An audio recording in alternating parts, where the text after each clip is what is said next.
The Phantom of the Opera by Gaston Leroux. Chapter 1. Is it the ghost? It was the evening in which M.M. Debony and Poligny, the managers of the opera, were given a last gala performance to mark their retirement. Suddenly, the dressing room of La Sorelli, one of the principal dancers, was invaded by half a dozen young ladies of the ballet, who had come up from the stage after dancing the Pellegrini. They rushed in amid great confusion, some giving vent to forced and unnatural laughter, others to cries of terror. Sorelli, who wished to be alone for a moment to run through the speech which she was to make to residing managers. They went around, and what was all of the confusion? So there was a crowd there, and it was little Gemma, the girl with the tilted nose and forget-me-not eyes, whose rose-red cheeks with the lily-white neck and shoulders, who gave the explanation in a trembling voice. "It's the ghost!" As she left the door, Sorelli's dressing room was fitted up with official, commonplace elegance. A pier glass, a sofa, a dressing table, a cupboard or two provided the necessary furniture.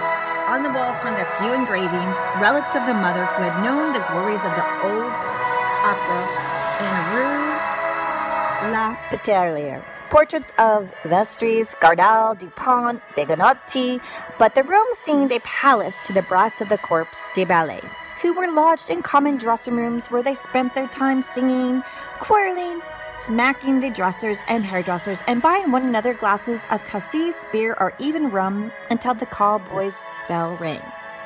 Sorelli was very superstitious. She shuddered when she heard little James speak of the ghost, called her a silly little fool, and then, as she was first to believe in ghosts in general, and the opera ghost in particular, at once asked for details. "Have you seen him?" "As plainly as I see you now," said little James, whose legs were giving way beneath her as she dropped with a moan into a chair. Thereupon little Gurry, with eyes black as souls, hair black as ink, and swarthy complexion, and poor little skin scratched over poor little bones, little Gertie added, "If that's the ghost, he's very ugly." "Oh, yes," cried the chorus of the ballet girls. They all began to talk together. The ghost had appeared to them in the shape of a gentleman in dress clothes, who suddenly stood before them in the passage without their knowing where he came from. He seemed to have come straight through the wall. "Pooh," said one of them, and more or less kept her head. "You see the ghost everywhere." And it was true. For several months there had been nothing discussed at the opera but this ghost in dress clothes who stalked the building from top to bottom like a shadow, who spoke to nobody, to whom nobody dared to speak, and who vanished as soon as he was seen, no one knowing how or where. As became a real ghost, he made no noise in walking. People began by laughing and making fun of his spectre dressed like a man of fashion or an undertaker. But the ghost legend soon swelled to enormous proportions among the Corps de Ballet. All the girls pretended to have met this supernatural being more or less, and those who laughed the loudest were not the most at ease. When he did not show himself, he betrayed his presence, or by passing by accident, comic or serious, for which the general superstition held him responsible. Had anyone met with a fall, or suffered a practical joke at the hands of one of the other girls, or lost a powder puff, it was at the fault of the ghost of the opera ghost. After all, who had seen it? You met so many men dressed in clothes at the opera who were not ghosts, but this dress suit had a peculiarity of its own. It covered a skeleton, at least so the ballet girls said, and of course it had a dust head. Was all this serious? The truth is, the idea of the skeleton came from the description of the ghost given by Joseph Bacot, the chief shifter, who had already seen the ghost. He had run up against the ghost on the little staircase by the footlights which led to the cellars. He had seen him for a second, for the ghost had fled. And to anyone who cared to listen to him, he said, "He is extremely thin, and his dress coat hangs on a skeleton frame. His eyes are so deep that you can hardly see the fixed pupils.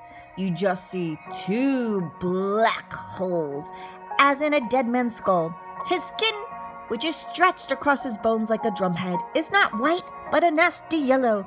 His nose is so little worth talking about that you can't see it sideface, and the absence of that nose is so horrible thing to look at. All the hair he has is 3 or 4 long dark locks on his forehead and behind his ears." This chief scene shifter was a serious, sober, steady man with a slow at imagining things. His words were received with interest and amazement, and soon there were other people to say that they too had met the man in dress clothes with a death's head on his shoulder. Sensible men who had wind of the story began to say that Joseph Piquet had been the victim of a joke played by one of his assistants, and then one after another, the shifter, who had really seen the ghost, he had run up against the ghost on the little staircase. And so came soon series of incidents so curious and so inexplicable that the very shrewdest people began to feel uneasy. For instance, a fireman is a brave fellow. He fears nothing least a fire. Well, the fireman in question had gone to make a round of inspection in the cellars, and who, it seems, had ventured a little further than usual, suddenly reappeared on the stage, pale, scared, trembling, with his eyes staring out of his head, particularly fainted in the arms of a proud mother of the little James. And why? Because he had seen coming toward him at the level of his head, but without a body attached to it, a head of fire. And as I said, a fireman is not afraid of fire. The fire's name was Pampin. The corpse de ballet was flung into concentration. At first sight, this fiery head is in no way correspond to Joseph Bucket's description of the ghost.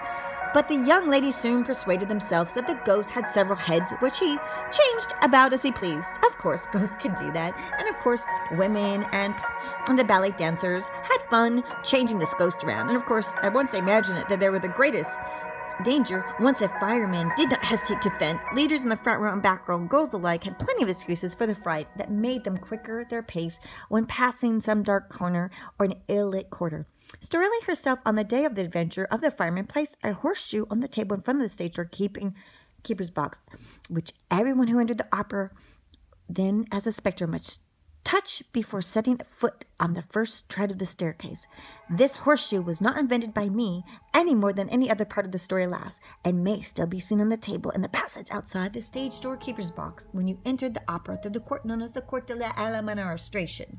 To return to the evening in question. "It's the ghost!" little Jammies had cried. An agonizing silence now reigned in the dressing room. Nothing was heard but the hard breathing of the girls. At last, James, flinging herself upon the farthest corner of the wall with every mark of real terror in her face, whispered, "Listen!" Everybody seemed to hear a rustling outside the door. There was no sounds of footstep. It was like a light silk sliding over the panel. Then it stopped. Shirley tried to show more pluck than the others. She went up to the door and in a quavering voice asked, "Who's there?" But nobody answered. Then, feeling all eyes upon her, watching her last moment, she made an effort to show courage and said very loudly, "Is there anyone behind this door?" "Oh, yes, yes, of course there is," cried the little drum plum of Meg Gertie, heroically holding Shirley back by her glazed skirt. "Whatever you do, don't open the door! Oh, Lord, don't open the door!" But Shirley, armed with a dagger that never left her, turned the key and drew back the door while the ballet girls retreated into the inner dressing room, and Meg Gertie sighed, "Mother! Mother!"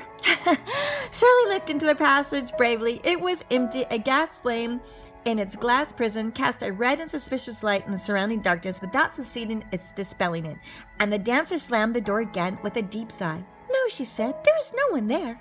"Still, we saw him," James declared, returning with the timid little steps. "He must be somewhere prowling about. I should go back to dress. We'd better all go down to the foyer together at once. For the speech, we will come up together again."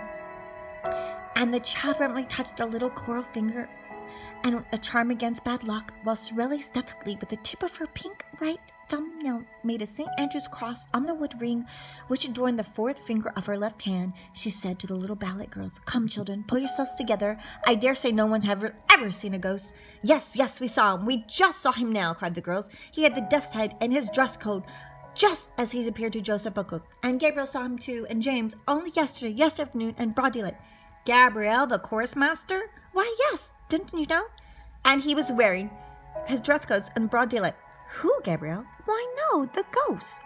"Certainly, Gabriel told me so himself. That's why he knew him by." Gabriel was the stage manager's office. Suddenly the door opened and the Parisian entered. You know the Parisian has the evil eye. Oh, yes, answered the little ballet girls in chorusing, warding off ill luck by pointing their forefingers and the little girl at the absent Parisian, while their second and third fingers were bent on the palm and held down by the thumb. And you know how superstitious Gabrielle is, continued Gems. However, he's always polite. When we meet the Persian, he just puts his hand in his pockets and touches his keys. Well, the moment the Persian appeared in the doorway, Gabriel gave one jump from his chair to lock the cupboard so as to touch iron. In doing so, he tore a whole skirt of his overcoat on a nail. Hurrying to get out of the room, he banged his forehead against a hat peg and gave himself a huge bump. Thump! And suddenly stepping back, he skinned his arm on the screen near the pianos. He tried to lean on the piano, but the lid fell in his hand and crushed his fingers. He rushed out of the office like a madman, slipped on the staircase, and came down the whole first flight on his back. I was just passing with Mother. We picked him up. He was covered with bruises, and his face was all over with blood. Oh my gosh, the poor guy. We were frightened out of our lives, but all at once he began to thank Providence that he had got off so cheaply. He then told us what he had frightened him. He had seen the ghost behind the Persian, the ghost with the death's head, just like Joseph Beckett's description. Another person sees the ghost. James had told her story ever so quickly, as though the ghost were at her heels, and was quite out of breath at the finish. A silence followed. Miss Shirley polished her nails in great excitement. It was broke by little Gertie, who said, "Joseph Beckett, who'd do better to hold his tongue?" "Why should he hold his tongue?" asked somebody. "That's Mother's opinion," replied Meg, lowering her voice, looking all about her as though fearing lest other ears than those present might overhear. "And why is it your mother's opinion?" "Hush! Mother says the ghost doesn't like being talked about." "And why does your mother say so?" Because nothing." This written exasperated the courtesy of the young ladies who crowded around little Gertie, beginning to explain herself that they were side by side, leaning forward simultaneously in one movement of entreaty and fear, communicating their terror to one another, taking a keen pleasure in feeling their blood freeze in their veins. "I swore not to tell," gasped Meg. But they left her no peace and promised to keep her secret until Meg, burning to say all she knew, began with her eyes fixed on the door. "Well, it's because of the private box." "What private box?" "The ghost box." "The ghost has a box? Oh, do tell us, do tell us." "Not so loud," said Meg. "It's box 5, you know, the box on the grand tier next to the stage on the left." "Oh, nonsense." "I tell you it is. Mother has a charge of it, but you swear you won't say a word." "Well, of course not. We won't say a word." "You know they will." "Well, that's the ghost box. No one has had it for over a month except the ghost, and orders have been given at the box office that it must never be sold." "And does the ghost really come there?" "Yes." "Then somebody does come." "Why, no, the ghost comes, but there's nobody there." The little ballet girls exchanged glances. If the ghost came to see the box, he must be seen because he wore a dress coat and a death's head. This was what they tried to make Meg understand, but she replied, "That's just it.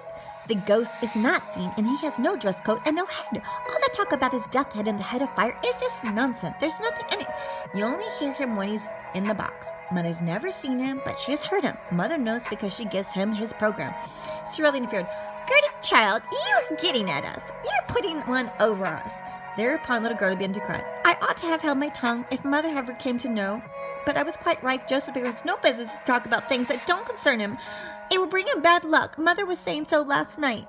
There was a sound of hurried, heavy footsteps in the passage, and a breathless voice cried, "Cecile! Cecile! Are you there?" "It's Mother's voice," said James. "What's the matter?"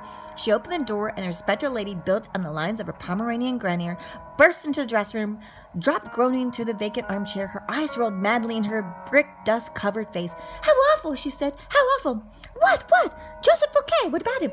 "Joseph Fouquet is dead!" The room filled with exclamations, with astonished outcries, with scary requests for explanations.